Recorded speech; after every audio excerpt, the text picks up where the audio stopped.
Hello बच्चों, तो आज हम लोग कोलिजन शुरू करने वाले हैं इस वीडियो में। और इस वीडियो में हम लोग जानेंगे कि कोलिजन होता कैसे है, उसके स्टेजेस क्या क्या होते हैं। जब दो बॉडी जब कोलाइड करते हैं तो कोलाइड करने के ड्यूरेशन में उसमें क्या क्या चेंजेस आते हैं, तो वो हम लोग जानने की कोशिश करेंगे। साथ ही साथ हम लोग इस वीडियो में ये भी जानेंगे कि टाइप्स ऑफ कोलिजन्स क्या क्या होते हैं। तो चलिए फटाफट शुरू करते हैं। तो आप जैसा कि यहाँ पर देख सकते हैं कि मैंने दो ब्लॉक ले रखा है कि एक ब्लॉक का मास m1 m2 है। आप इसको भूल जाइए, अभी आप इसको भूल सकते हैं। तो ये दोनों बॉडी जो है दूसरे की तरफ आ रहे हैं, एक दूसरे की तरफ नहीं बल्कि ये u1 से जा रहा है, ये u2 से जा रहा है। आपको इस तरह से कुछ स्टेज है, मैं इसको एक्सप्लेन करूंगा। इसको आगे बढ़ने से पहले मैं आपको एक और बात बता दूं। एक बहुत ज़्यादा इंपॉर्टेंट बात होता है कि देखिए, लोग क्या समझते हैं कि इन जनरल कोई भी दो बॉडी जब कोलाइड करना हो तो दोनों बॉडीज के बीच में फिजिकल कांटेक्ट होना जरूरी है। तो ये बात आप ध्यान रखेंगे, नोट डाउन कर लेंगे कि किसी भी दो बॉडीज के बीच में कोलिजन होने के लिए उनके बीच में फिजिकल कांटेक्ट होना जरूरी नहीं है। बिना फिजिकल कांटेक्ट के भी दो बॉडी कोलिजन कर सकते हैं। फॉर एग्जाम्पल, आपने शायद क्लास 10th में ये पढ़ा होगा कि रदरफोर्ड अल्फा एक्सपेरिमेंट के बारे में। उसमें होता क्या है कि एक न्यूक्लियस पे हम लोग अल्फा पार्टिकल से कोलिजन करते हैं, मतलब हम लोग अल्फा पार्टिकल को थ्रो करते हैं। तो उसमें होता क्या है कि दोनों अगर पॉजिटिव चार्ज, ऑब्वियस सी बात है कि अल्फा पार्टिकल भी एक पॉजिटिव चार्ज है, न्यूक्लियस भी आपका पॉजिटिवली चार्ज होता है। तो अल्फा पार्टिकल जब इसको अप्रोच करता है तो दोनों के बीच में एक इलेक्ट्रोस्टैटिक रिपल्सिव फोर्स होने के कारण, ये पॉजिटिव चार्ज, ये भी आपका पॉजिटिव चार्ज है, तो रिपल्सिव फोर्स होने के कारण ये बैक हो जाता है। तो इसको भी हम लोग कोलिजन ही मानते हैं।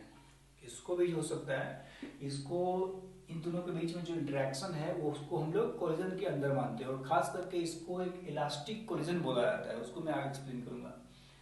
तो यहाँ पर आप देख सकते हैं कि दोनों के बीच में कोई फिजिकल कांटेक्ट नहीं हुआ है, बिना फिजिकल कांटेक्ट के ही आपका दो बॉडी कोलिजन कर रहे हैं। तो इस बात का ध्यान रखेंगे। तो चलिए हम लोग आगे बढ़ते हैं। तो यहाँ पर आप देखिए कि दो बॉडीज हैं, दो पार्टिकल्स हैं, एक का वेलोसिटी u1 है, दूसरे का वेलोसिटी आपका u2 है। तो इस दोनों को कोलाइड करना है। तो एक बात दोस्तों, अगर दोनों को कोलिजन करना है तो उसके लिए ये जो फर्स्ट पार्टिकल है m1, जो ये है, इसको तेजी से चलना होगा m2 के तरफ। क्यों चलना होगा? क्योंकि ये अगर जब तक तेजी से नहीं चलने वाला है चलेगा तब तक इसको अप्रोच नहीं कर सकता, इसके नजदीक नहीं आ सकता है। तो अगर कोलिजन होना है तो इसका स्पीड इससे ज्यादा होना चाहिए इस केस में। मतलब दोनों को अप्रोच करना ही चाहिए, दोनों के बीच का सेपरेशन कम नहीं चाहिए। तो अब सेपरेशन तभी कम सकता है जब इसका वेलोसिटी जो है u1 का वैल्यू है जो u2 से क्या होना चाहिए, ज्यादा होना चाहिए। तो जिस वेलोसिटी से एक दूसरे को अप्रोच करते हैं, जिस वेलोसिटी से एक दूसरे को अप्रोच करते हैं उसको हम लोग बोलते हैं वेलोसिटी ऑफ अप्रोच, राइट। ये वैल्यू काफी इंपॉर्टेंट है, मैं आपको आगे बताऊंगा। तो अगर आपसे पूछा जाए कि वेलोसिटी ऑफ अप्रोच क्या है, यहाँ पर अगर आपसे पूछा जाए कि वेलोसिटी ऑफ अप्रोच क्या है तो उसको आप बोलेंगे दिस माइनस दिस वेलोसिटी। इस केस में मैं u1 u2 को वेक्टर ले रहा हूं यहाँ पर। तो सपोज कीजिए कि ये 8 मीटर पर सेकंड चल रहा है, ये 5 मीटर से चल रहा है। तो वो कह रहा है कि ये 3 मीटर, ये जो बॉडी है 3 मीटर से एक्स्ट्रा चल रहा है। तो इसको अप्रोच करें कितने से, 8 माइनस 5, 3। 8 माइनस 5 क्या होगा, 3। तो इसको हम लोग वेलोसिटी ऑफ अप्रोच बोलेंगे। हाँ, कभी कभी होता क्या है कि दोनों पार्टिकल ऑपोजिट में आ रहे हो, फॉर एग्जांपल दोनों का इस तरीके से आ रहा है, तो दोनों का स्पीड ऐड हो जाएगा। अगर आपसे पूछा जाए कि वेलोसिटी ऑफ अप्रोच कितना होगा उस केस में, तो दोनों का स्पीड क्या हो जाएगा, आपका ऐड हो जाएगा। मतलब अगर 8 से आ रहा हो, 5 से आ रहा हो, तो 8 प्लस 5 हो जाएगा, आपका 13 हो जाएगा, राइट। लेकिन अगर दोनों एक डायरेक्शन में जा रहे हैं तो दोनों का वेलोसिटी सबट्रैक्ट होगा। तो वेलोसिटी ऑफ अप्रोच अगर आपको लिखना हो तो आप बोल सकते हैं कि this is nothing but u1 minus u2। लेकिन मैं आपको बोल रहा हूँ कि आप इसको समझ लें अच्छे से, वो ज्यादा आपके लिए बेटर होगा। क्योंकि आगे ज्यादा बहुत ही ज्यादा कॉम्प्लिकेटेड क्वेश्चन आते हैं, आप वेक्टर पे उतना सर्वाइव नहीं कर पाएंगे। तो अगर दोनों एक दूसरे में एक सेम डायरेक्शन में जा रहे हैं तो u1 माइनस u2, अगर ऑपोजिट डायरेक्शन में आ रहे हैं तो दोनों का स्पीड ऐड हो जाएगा अप्रोच करने के लिए। अब देखिए, फिर दोनों कोलाइड करेंगे। आपका कोलाइड करने के कारण क्या होगा, इसके ड्यूरेशन में क्या होगा कि ये दोनों बॉडी एक दूसरे पे फोर्स लगाएंगे। ये दोनों बॉडी एक दूसरे पे क्या लगाएंगे, फोर्स लगाएंगे। और इसका जो ये है बॉडी m2 को आगे की तरफ पुश करेगा, इसका मैं नाम रहा हूं F21। ये जो बॉडी है साथ ही साथ एक्सल रिएक्शन आपका फोर्स डेवलप हुआ, तो इसको हम लोग नाम दे सकते हैं F12। तो ये इसको पुश करा है, ये इसको पुश करा है, आपका ये हो गया M1। और उसके कारण होता क्या है, इसको मैं थोड़ा और डिटेल में एक्सप्लेन करूंगा, लेकिन अभी इसको शॉर्ट में बोलना चाहूँ तो इसके इस फोर्स के कारण ये जो M2 बॉडी है वो आगे पुश्ड हो जाता है, M1 जो बॉडी है पीछे पुश्ड हो जाता है आपका। तो M1 का स्पीड कम जाएगा क्योंकि आप उसको पीछे की तरफ धक्का दे रहे हैं, M2 का स्पीड बढ़ जाएगा आपका क्योंकि उसको आप आगे की तरफ धक्का दे रहे हैं।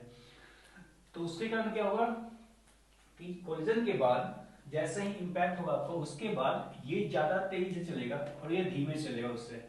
कभी कभी होता है कि ये बैक भी आ जाए, लेकिन वो अलग अलग केसेस हैं आपका। लेकिन मैं मानता हूं क्या कि कोलिजन के बाद दोनों एक दूसरे से दूर जाना शुरू कर देंगे। कोलिजन के पहले दोनों एक दूसरे के पास आ रहे थे, पास आने का मतलब इन द सेंस दोनों के बीच का सेपरेशन घट रहा था। कोलिजन के बाद दोनों के बीच का सेपरेशन क्या होगा आपका, बढ़ जाएगा। इस दोनों के बीच का सेपरेशन क्या हो जाएगा आपका, बढ़ने वाला होगा। तो इसको मैं मान लेता हूँ कि V2 है आपका क्या होगा, V1 है। तो जिस स्पीड से दोनों दूर जाते हैं उसको हम लोग बोलते हैं velocity of separation, velocity of separation, right. और आपको कैलकुलेट करना कि वेलोसिटी ऑफ सेपरेशन क्या होगा, तो ऑब्वियस सी बात है कि V2 माइनस V1 होगा, राइट। क्योंकि ये ज्यादा तेज चलेगा और ये उससे धीमा चलेगा। तो मान लीजिए कि ये अगर आपका 10 हो गया, ये अगर आप सपोज कीजिए कि 6 हो गया, तो ये ज्यादा तेज जा रहा है। ये कितने जा रहा है, ये 10 से जा रहा है आपका, ये 10 से जा रहा है आपका 6 जा रहा है। तो 10 माइनस 6 होगा वेलोसिटी ऑफ सेपरेशन, ये दूर भागेगा इससे। कभी कभी होता है कि दोनों एक दूसरे के ऑपोजिट जाते हैं, तो वेलोसिटी ऑफ सेपरेशन जो है आपका, उसमें दोनों का स्पीड ऐड हो जाएगा, दोनों का स्पीड क्या हो जाएगा आपका, ऐड हो जाएगा, राइट। तो हम लोग इस तरह से करेंगे। तो वेलोसिटी ऑफ सेपरेशन आपका वेक्टर साइन के साथ में जब लिखने की कोशिश करूं तो आपका V2 माइनस V1 होगा, इस स्पीड से दोनों सेपरेट होंगे। अंडरस्टूड। अब देखिए, तो अब बीच वाले स्टेज में यहां पर क्या होता है, इसको हम लोग को एक्सप्लेन करना है कि आखिर बीच में हुआ क्या कि दोनों एक दूसरे से दूर जाने लगे, पहले जो कि दोनों एक दूसरे के पास आ रहे थे। तो बीच वाले स्टेज में मैं ये बोल सकता हूं कि जैसे ही दूसरे पे फोर्स लगाएंगे, इसको आगे की तरफ पुश मिलेगा, इसका मोमेंटम बढ़ेगा या बोले कि वेलोसिटी बढ़ेगा, इसको पीछे की तरफ इक्वल फोर्स मिलेगा, इसका स्पीड घटेगा या बोले वेलोसिटी घटेगा, राइट। अब देखिए, लेकिन इस ड्यूरेशन में एक और भी बात होता है कि मान लिया जाए, आप इसको ऐसे ही इमेजिन कर सकते हैं कि मान लीजिए कि दो बॉडी है। अब दो बॉडी एक दूसरे को अप्रोच कर रहे हैं, तो जैसे ही अप्रोच करेंगे, पीछे वाला बॉडी जो है जैसे ही इसको अप्रोच करेगा, तो कोलिजन के दौरान जैसे ही दोनों के बीच में कोलिजन होता है, उसके दौरान दोनों में कुछ डिफॉर्मेशन आते हैं। दोनों में क्या आते हैं, कुछ डिफॉर्मेशन आपका आएगा। आपको भले ही नहीं दिखे, आप इसको रबर बॉल की तरह इमेजिन कर सकते हैं कि आप जैसे इसको धक्का मारे, रबर बॉल में डिफॉर्मेशन आ गया आपका। डिफॉर्मेशन के कारण क्या होता है कि आपका जो काइनेटिक एनर्जी है बॉडीज का, वो इलास्टिक पोटेंशियल एनर्जी में कन्वर्ट होने लगता है। Elastic potential energy in the sense आप बोल सकते हैं कि दोनों में डिफॉर्मेशन के आने के कारण जो आपका कंप्रेशन आया है, जिस तरह के स्प्रिंग में आप इलोंगेशन और कंप्रेशन प्रोड्यूस करके इलास्टिक पोटेंशियल एनर्जी आप स्टोर करते हैं, उस तरीके से इसमें भी दोनों बॉडीज में इलास्टिक पोटेंशियल एनर्जी डिफॉर्मेशन के कारण होता है, राइट। अब इसको अच्छे समझने के लिए आप ऐसा समझ सकते हैं कि मैं एक दो पार्टिकल नहीं मानकर एक पार्टिकल मान रहा हूँ। एक पार्टिकल को मैं क्या कर रहा हूँ, रबर का बॉल मानिए आप। रबर का जो बॉल है उसको मैंने दीवार पे मारा। दीवार पे मारने पे होता क्या है कि जैसे ही बॉल जाता है दीवार पे, उससे स्टिक होता है आपका, धीरे धीरे उससे स्टिक होने ज्यादा चिपकने लगता है। स्टिक होते होते चिपकते चिपकते क्या होता है कि उसका काइनेटिक एनर्जी जो है उसके पास काइनेटिक एनर्जी था, वो धीरे धीरे इलास्टिक पोटेंशियल एनर्जी में चला जाएगा, क्योंकि आप उसको डिफॉर्म कर चुके हैं। और फिर से जब उसको बैक आना होता है तो उसका इलास्टिक पोटेंशियल एनर्जी फिर से क्या होता है, काइनेटिक एनर्जी में कन्वर्ट होना शुरू हो जाता है। तो यहाँ पर आपको बिल्कुल अच्छे तरीके से दिख रहा है, क्योंकि आपका बॉल एक ही है, आपका आसानी से आप देख सकते हैं कि जो ही काइनेटिक एनर्जी था इलास्टिक पोटेंशियल में हुआ। वेलोसिटी बॉल का भी जीरो हो चुका है। जब वो उसका डिफॉर्मेशन फुल हो जाएगा, जब उसका मैक्सिमम डिफॉर्मेशन होगा, तो उस मोमेंट पे वो बॉल रुका हुआ होगा और नेक्स्ट मोमेंट पे वो पीछे आना शुरू हो जाएगा, राइट। तो पूरे टाइम में कोलिजन में भले ही आपका टाइम बिल्कुल ही कम लगेगा, मतलब उसको आप टाइम को मान सकते हैं फ्रैक्शन ऑफ सेकेंड लगने वाला है, तो उसी फ्रैक्शन ऑफ सेकेंड में इसका काइनेटिक एनर्जी कन्वर्ट हो जाता है इलास्टिक पोटेंशियल एनर्जी में, और फिर से इलास्टिक पोटेंशियल एनर्जी कन्वर्ट होता है किस में, काइनेटिक एनर्जी में। उसी तरीके से आप इसको भी आप समझ सकते हैं कि इस स्टेज में जो इसका काइनेटिक एनर्जी है, जैसे ही दोनों एक दूसरे को अप्रोच करते हैं, एक ही डायरेक्शन जा रहे हैं, तो इससे ही दोनों एक दूसरे को अप्रोच करते हैं, इसका kinetic energy elastic potential energy में कन्वर्ट होता है।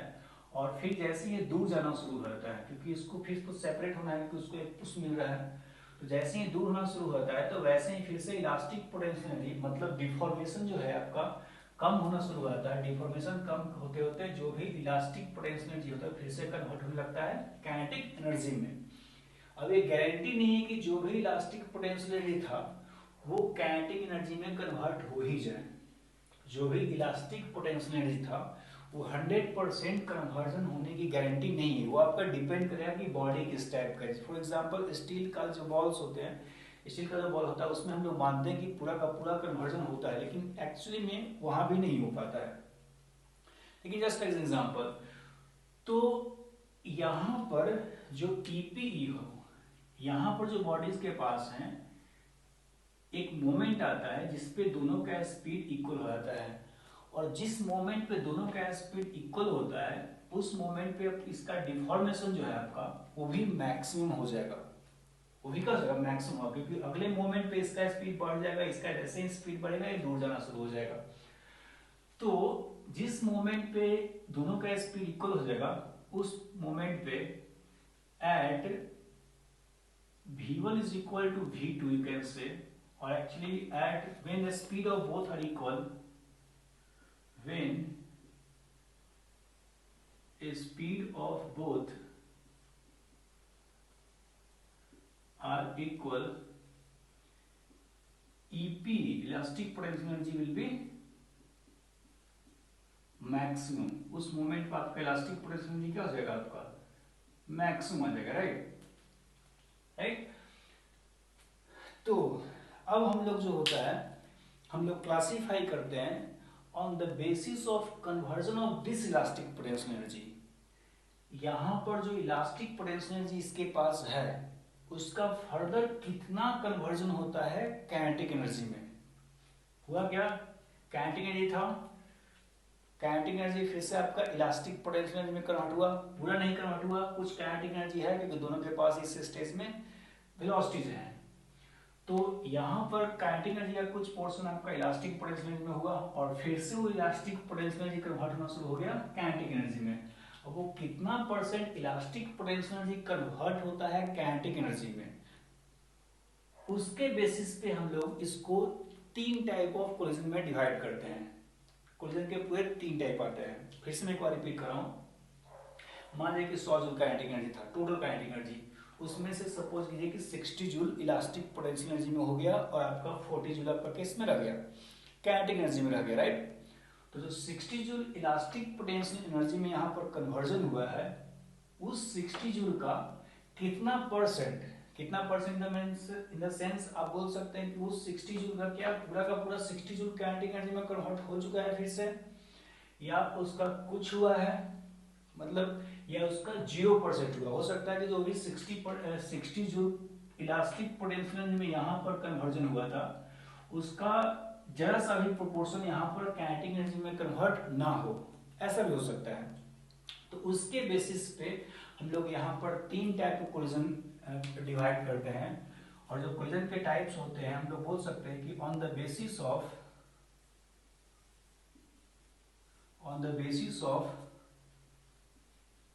conversion of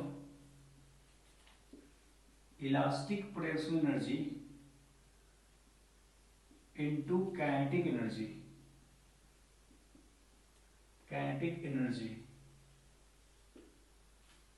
collision is divided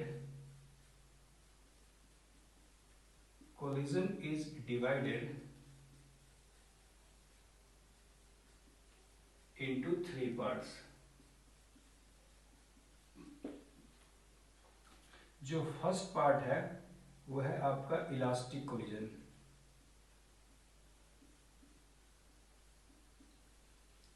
जो फर्स्ट पार्ट है वो क्या है, आपका इलास्टिक कोलिजन है।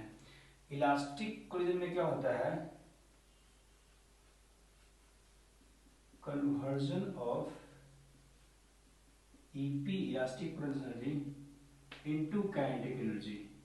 into kinetic energy is 100%। तो इस केस में जो इलास्टिक पोटेंशियल एनर्जी का कन्वर्जन है काइनेटिक एनर्जी में वो कितना हो जाएगा आपका 100% हो जाएगा। I hope it's visible right. तो into kinetic energy is 100%, right. फिर सेकेंड टाइप का है आपका इन इलास्टिक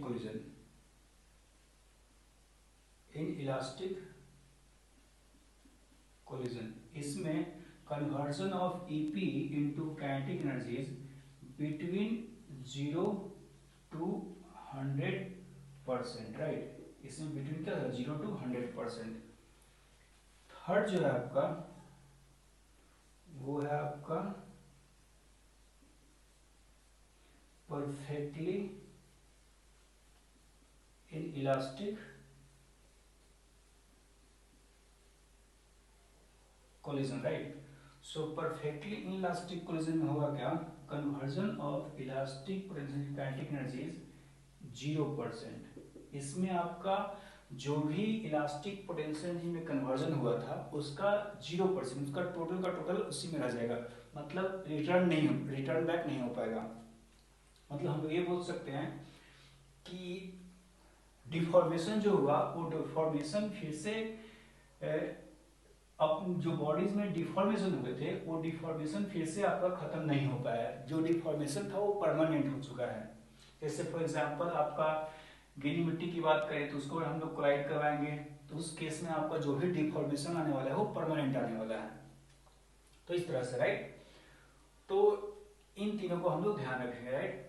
अब एक और बात आती है, so I was not ready to let you. तो दूसरे बात में हम लोग क्या बोल सकते हैं कि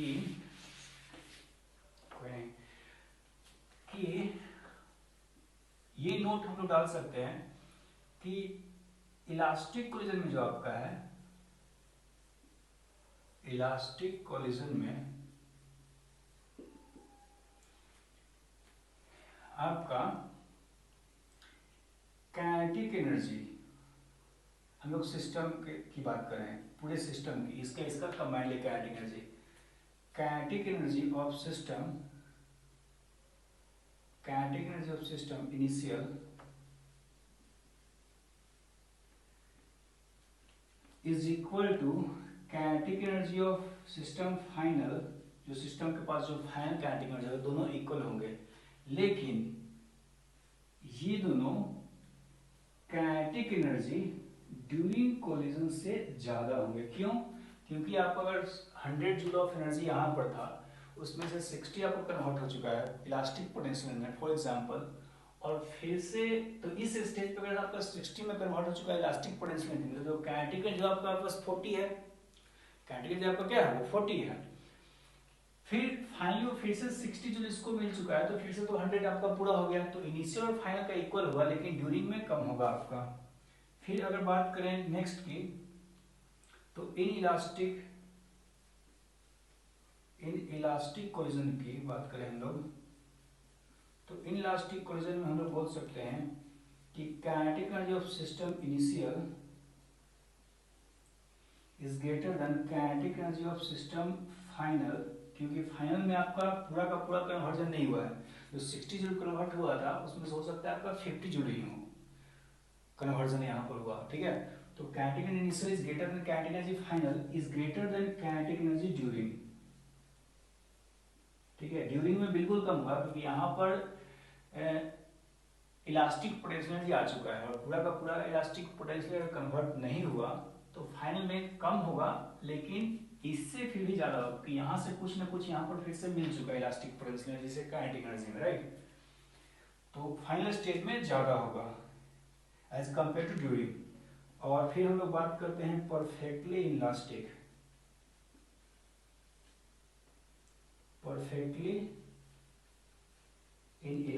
राइट। तो परफेक्टली इलास्टिक की बात करते हैं हम लोग, तो यहां बोल सकते हैं काइनेटिक एनर्जी इनिशियल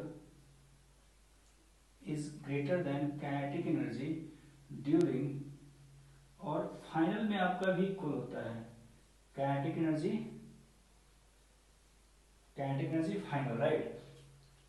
तो फाइनल में यहाँ पर क्या होगा, इक्वल होगा, क्योंकि यहाँ पर कन्वर्जन आपका 0% हुआ है, जो भी इलास्टिक पोटेंशियल था पूरा का पूरा लॉस हो चुका है। तो यहाँ पर आपका काइनेटिक एनर्जी 60 कम हो चुका था, मतलब आपका 40 जूल बचा था। तो यहाँ पर भी काइनेटिक एनर्जी आपका क्या होगा, 40 जूल ही हुआ, क्योंकि कन्वर्जन हुआ ही नहीं है, वहां पर कन्वर्जन आपका इस केस में नहीं हुआ, आपको हो सकता है दिखाई दे रहा है, राइट।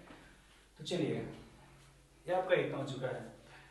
अब हम लोग बात करते हैं कोफिशिएंट ऑफ रेस्टिट्यूशन की। अब देखिए इसी बेसिस पे हम लोग जो है बॉडीज के कोफिशिएंट ऑफ रेस्टिट्यूशन को डिफाइन करते हैं। Coefficient of restitution, coefficient of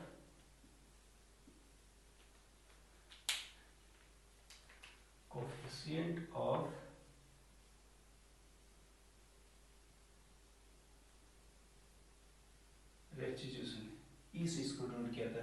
ये आपका एक्सपेरिमेंटल वैल्यू है, आपका experimental value in the sense ये आपका डिपेंड कर रहा है किस टाइप का बॉडी आपका यूज हो रहा है। फॉर एग्जांपल मैंने आपको बताया था अगर गीली मिट्टी को यूज करें तो उसमें आपका कोलिजन था परफेक्टली इलास्टिक था, क्योंकि कन्वर्जन हुआ ही नहीं, जो भी डिफॉर्मेशन था परमानेंट था। अगर हम लोग स्टील बॉल को यूज करें तो उस केस में कन्वर्जन जो है पूरा का पूरा हो जाता है, हम लोग ऐसा मानते हैं, लेकिन थोड़ा बहुत कम होता है आपका। तो उसी बेसिस पे कि आपका किस टाइप का सरफेस है, जिस टाइप का सरफेस है उसी टाइप का आपका कन्वर्जन होगा, तो उसी के बेसिस पे हम लोग डिफाइन करते हैं कोफिशिएंट ऑफ रेस्टिट्यूशन। ये आपका एक्सपेरिमेंटल वैल्यू है, दो बॉडी के सरफेसेस पे डिपेंड करेंगे, बॉडी के मटेरियल्स पे डिपेंड करेंगे। तो जो ई को डिफाइन करते हैं उसको हम लोग बोलते हैं it is nothing but ratio of velocity of separation divided by velocity of approach, velocity of approach, right. ये आपको बिल्कुल याद रखना है इस तरीके से। तो इसको हम लोग बोल सकते हैं वेलोसिटी ऑफ सेपरेशन था आपको v2 माइनस v1। आप याद रखिए कि एक स्केलर क्वांटिटी है, तो हम लोग इसका मॉडुलस ही लेते हैं, मतलब एक तरीके से स्पीड ऑफ सेपरेशन आप ले सकते हैं, आप इसको स्पीड ऑफ सेपरेशन अज्यूम कर सकते हैं। तो v2 minus v1 divided by u1 minus u2। लेकिन मैं आपको फिर से बता रहा हूँ कि इसको याद करने से अच्छा है कि इसको आप समझने की कोशिश कीजिए। अगर दोनों बॉडी एक ही डायरेक्शन में जा रही तो अप्रोच जो है, शुरुआत में अप्रोच आपका होता है, अप्रोच निकालना है तो आपको u1 माइनस क्या करना होगा u2, क्योंकि u1 ज्यादा होगा तभी आपका अप्रोच करेगा। दोनों अगर ऑपोजिट में जा रहा हो, सॉरी दोनों अगर एक डायरेक्शन में आ रहे हो, ऐसे आ रहे हो, तो उस केस में वेलोसिटी ऑफ जो अप्रोच हो जाएगा वो u1 प्लस क्या हो जाएगा, u2 हो जाएगा, राइट, क्योंकि दोनों एक साथ आ रहे हैं। साथ ही साथ अगर यहाँ बात करें तो सेपरेट यहाँ पर हो रहा है, फाइनल में आपका सेपरेशन हो रहा है, तो सेपरेशन अगर हो रहा है तो ऑब्वियसली इसका स्पीड होगा इसके से ज्यादा होगा। अगर एक डायरेक्शन में जा रहा हूँ तो सेपरेशन अगर आपको काउंट करना तो आप लिख सकते हैं सेपरेशन में जो आ जाएगा आपका v2 माइनस क्या आ जाएगा, v1 आ जाएगा, राइट। और वही अगर दोनों ऑपोजिट में जा रहा हूँ, ऑपोजिट जाकर भी सेपरेट हो सकते हैं, तो ऑपोजिट जा रहे हैं तो वेलोसिटी ऑफ जो सेपरेशन हो जाएगा और v1 प्लस क्या हो जाएगा, v2 आ जाएगा, क्योंकि उस रेट से दोनों दूर जाते रहेंगे। तो आपको इस वैल्यू को याद रखना है। इसको एक सिंपल फॉर्म में भी हम लोग याद करते हैं कि आपका जो फाइनल हो जाएगा v2 minus v1 is equal to e times of u1 minus u2, right, e times of u1 minus u2। इसको मैं अच्छे से आपको फॉर्मूला में यूज करने के लिए बताऊंगा। For different types of collision हम लोग जो e का वैल्यू डिफाइन करते हैं, फॉर इलास्टिक e का जो वैल्यू है 1 होता है आपका, इन इलास्टिक के लिए वो E का वैल्यू आपका 0 से 1 के बीच में होता है आपका, और परफेक्टली इलास्टिक